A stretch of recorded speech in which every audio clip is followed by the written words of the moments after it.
Before we start off the video, I want to say that I'm ill, so if I sound off during the video, well, you know why. The Levantine Rite of the Templar Order was the branch of the Templar Order which operated throughout the Levant. It was founded during the Crusade era, and unlike most Templars we see throughout the series who try to stay out of the public eye, this faction has no problem in being organized in the public eye. To quote Assassin's Creed Heresy written by Chris the Golden, Jacques de Molay was the last public grandmaster of the Order of the Knights Templar. He was falsely accused of heresy by unscrupulous men interested not in the betterment of humanity, but only in their own selfish desires. The best of us confessed to the worst of crimes he did not commit. His enemies and history believed the Order had died with him. It did not. The Levantine Rite of the Templar Order was more of a Christian military order. As such, it was also the flagship branch of the global organization.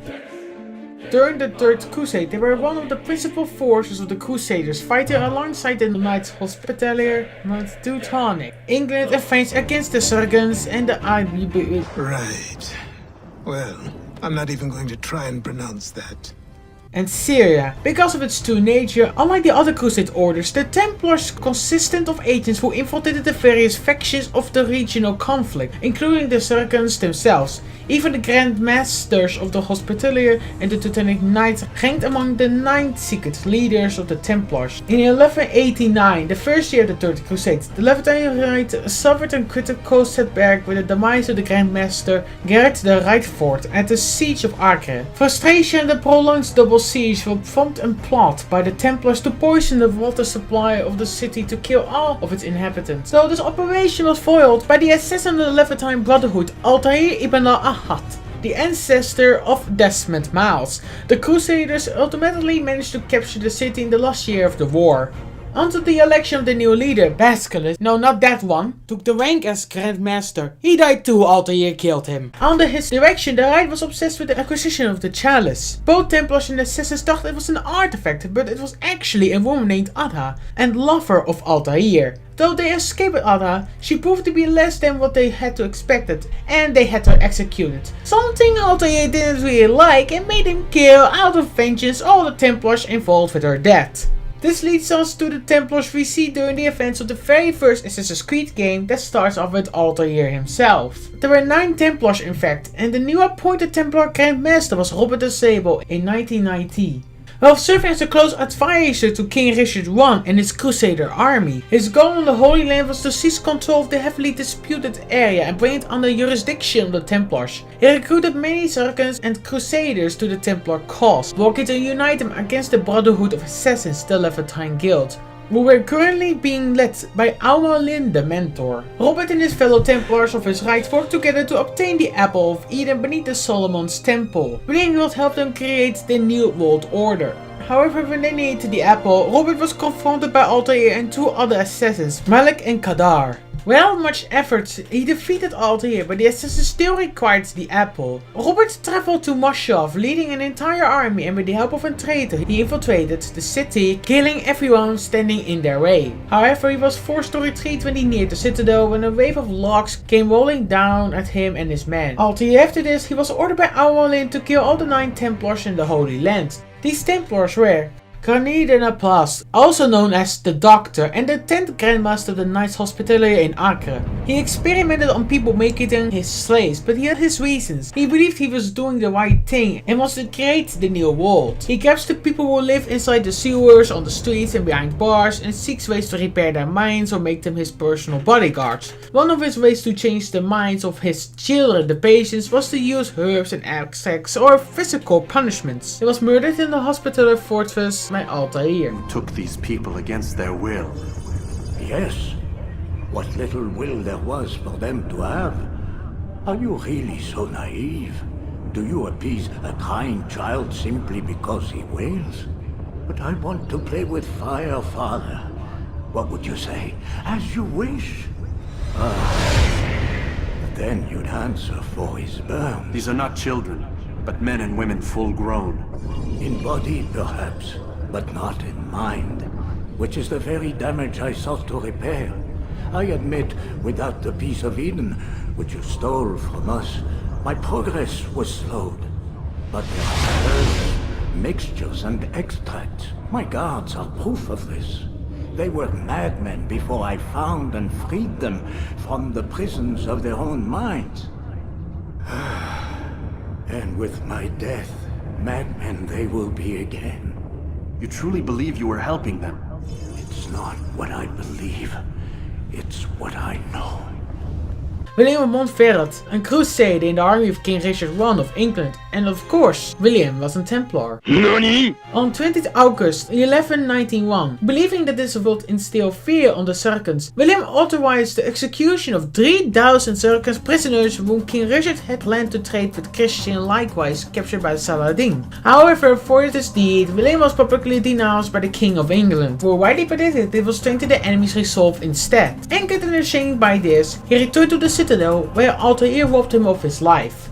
I know that you are going to murder Richard and claim Akla for your son Conrad. For Conrad, my son is an arse, unfit to lead his host, let alone a kingdom. And Richard, the Ancien is no better, blinded as he is by faith in the insubstantial. Acre does not belong to either of them. Then who? The city belongs to its people. How can you claim to speak for the citizens? You stole their food, disciplined them without mercy, forced them into service under you. Everything I did to prepare them for the new world. Stole their food? No. I took possession so that when the lean times came, it might be rationed properly. Look around. My district is without crime, save those committed by you and your ilk. And as for the conscription, they were not being trained to fight. They were being taught the merits of order and discipline. These things are hardly evil. No matter how noble you believe your intentions, these acts are cruel and cannot continue. We'll see how sweet they are, the fruits of your labors. You do not free the cities as you believe, but rather damn them.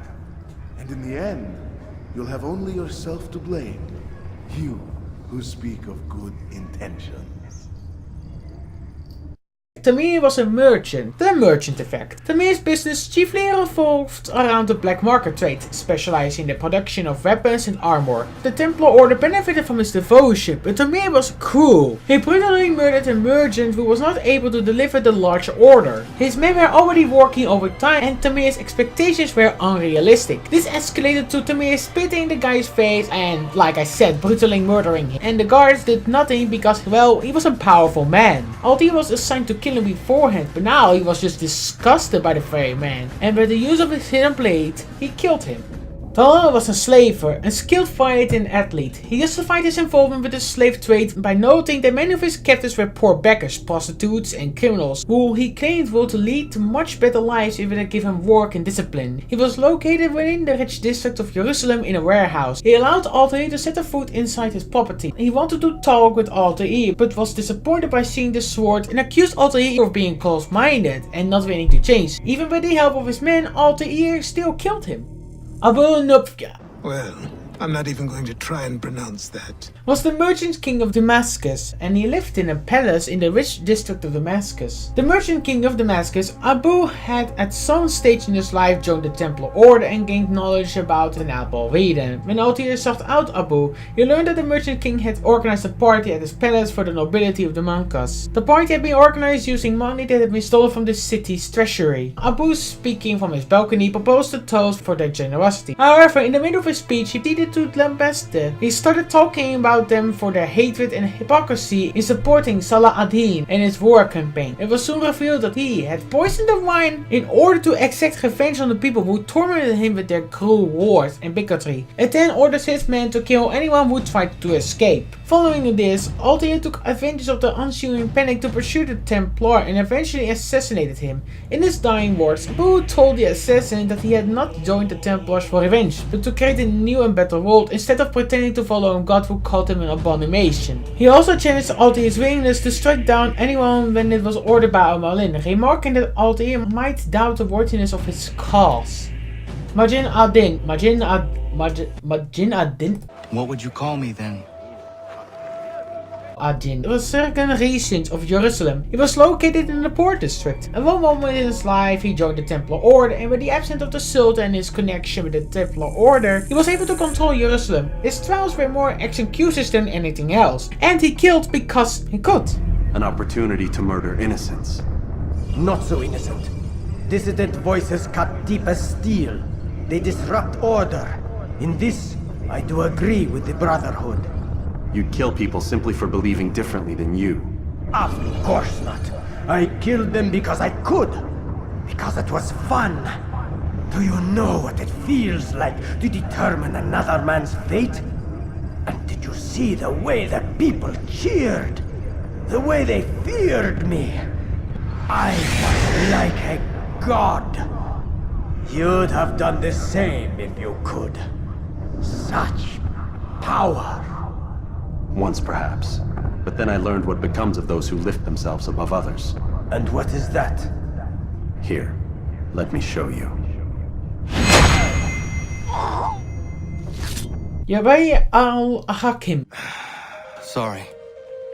We'll have to work on this. was chief scholar of the monks. He also led the fellow the monk scholars. However, the Templar's ideology caused his view of literature to turn into hatred. Rather than seeking knowledge, he influenced the scholars to begin hunting down and incinerating all sources of written knowledge within the monks. Rely more upon them than yourselves. This makes you weak and stupid. You trust in words, drops of ink. Do you ever stop to think of who put them there? Or why?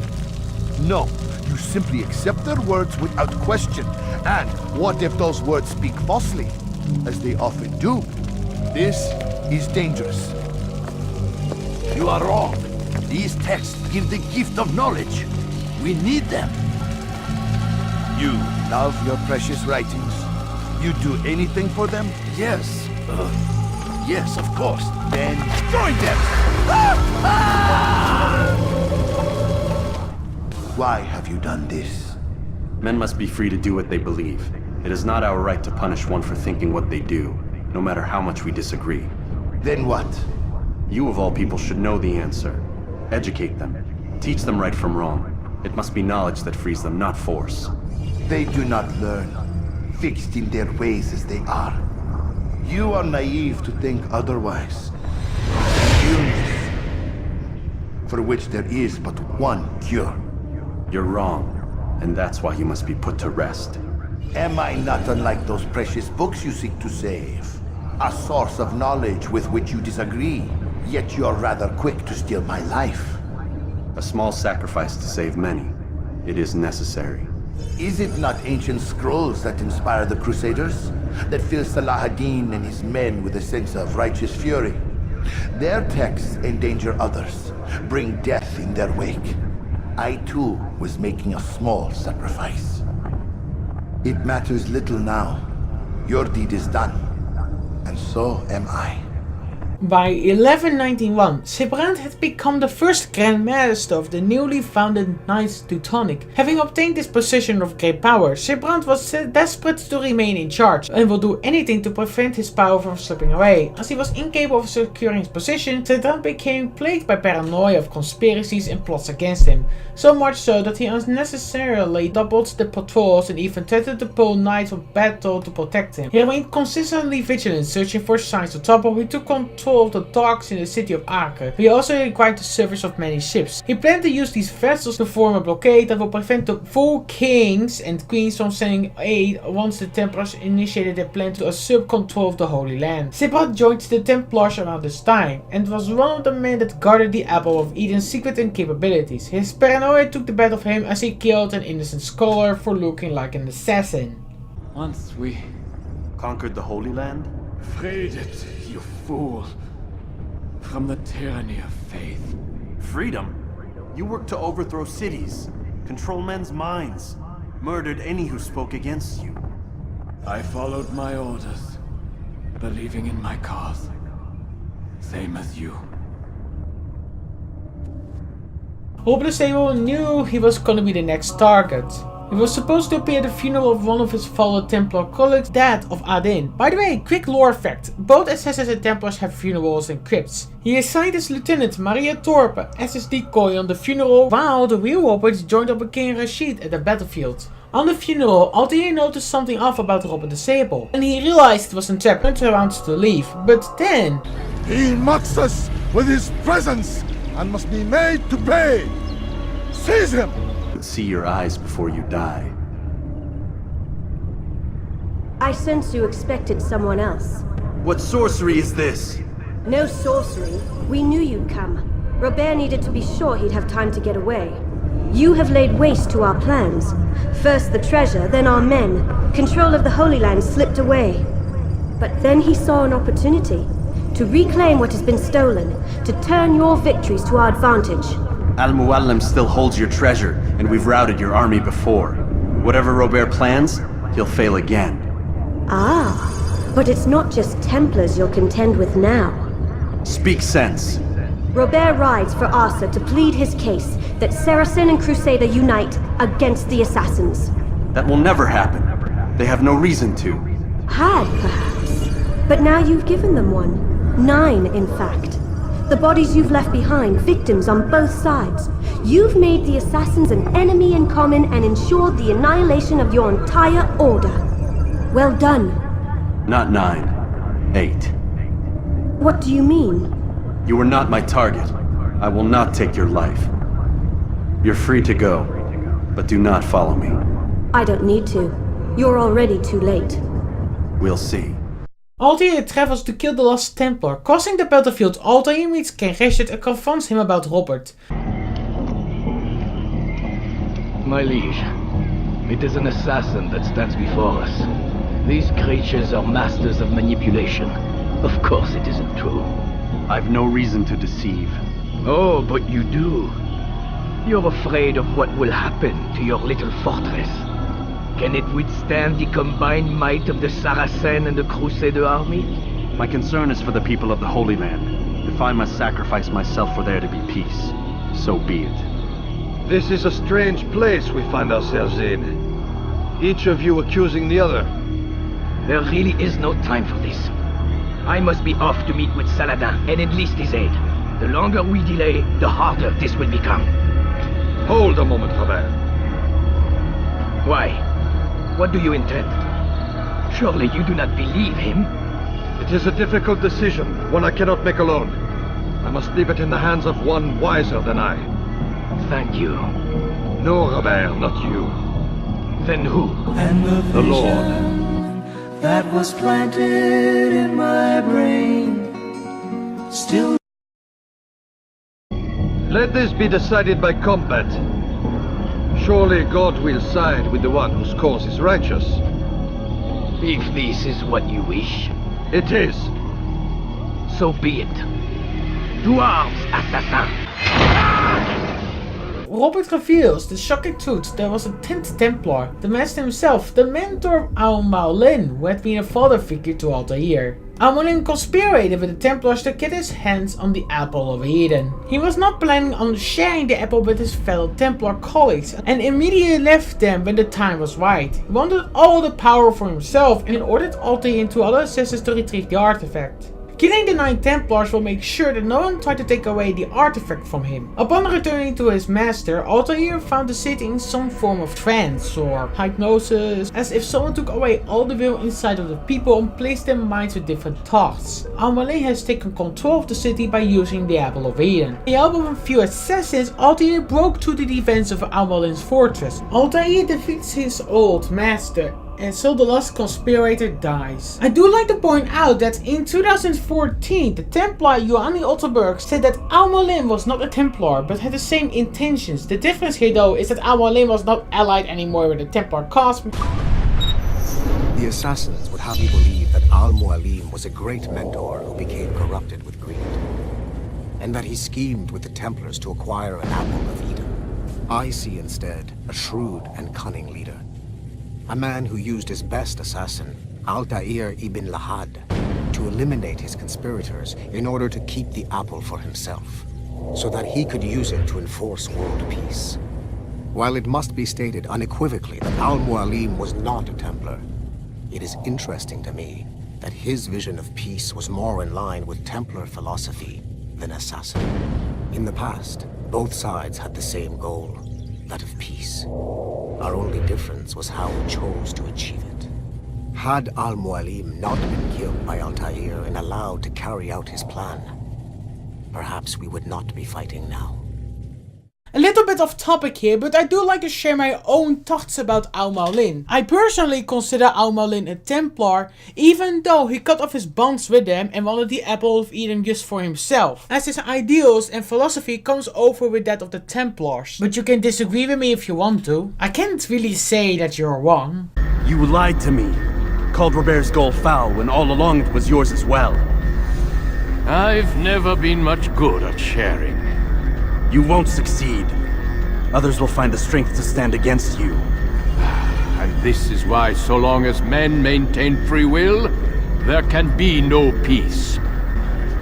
Red Sea was never parted. Water never turned to wine. It was not the machinations of Iris that spawned the Trojan War, but this! Illusions! All of them! What you plan is no less an illusion. To force men to follow you against their will. Is it any less real than the phantoms the Saracens and Crusaders follow now?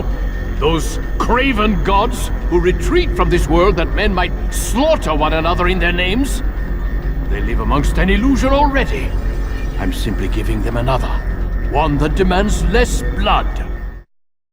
After the fall of Robert, his successor Armand was now the new Grandmaster Levantine Rite. They relocated in Cyprus and planned on retrieving artifacts that were hidden in the Templar archive. As they were expanding their control, Altair followed them and took them out. He met Maria Torper again, who he had almost killed at the funeral but stayed his blade. Altair in the end killed Armand and married Maria Torper, who left the Templar order behind. Well, I hope you enjoyed this explanation video and have a fun day or night wherever you are.